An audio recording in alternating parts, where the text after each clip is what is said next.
ขอเจริญพรพ่อแม่พี่น้องประชาชนลาวบรรดาเผ่าทุกท่านอาตมาภาพพระบุญมีศิริวาทีก็ต้องขอสบายดีปีใหม่นำบรรดาทานพี่น้องประชาชนลาวบรรดาเผ่าทุกท่านที่อยู่ทั้งสวรรคเขตทั้งประเทศลาวและต่างประเทศพวกเขาทั้งหลายได้ผ่านวันผ่านวัยผ่านประสบการณ์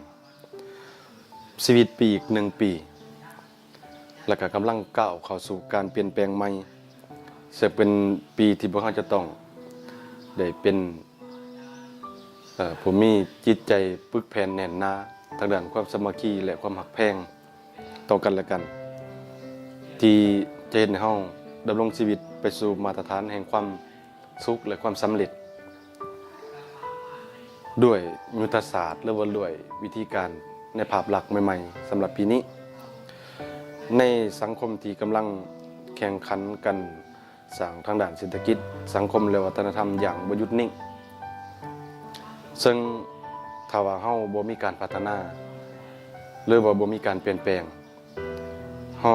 ก็จะอยู่กับที่และก็จะกลายเป็นบุคคลที่ล้าหลังทันทีฉะนั้นแล้วพุทธบริษัทหรือว่าพี่น้องปองปายฉะนั้นแล้วประชาชนเราบรรณเผ่าในฐานะที่เป็นชาวพุทธต้องได้สร้างศักยภาพสร้างคุณภาพใหม่ทางด้านคุณธรรมจริยธรรมให้กับเจ้าของให้กลายเป็นบุคคลที่มีคุณค่ามีประโยชน์ต่อสังคมโดยปฏิบัติหน้าที่ในฐานะชาวพุทธให้บรรลุเป้าหมายให้มีประสิทธิผลให้มีประสิทธิภาพ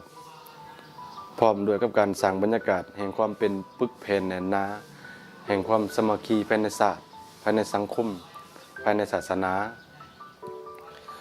เพื่อความมั่นคงของศาสตร์ศาสนาและสังคมของพวกเรา ดังนั้นในโอกาสปีใหม่ลาวพุทธศักราช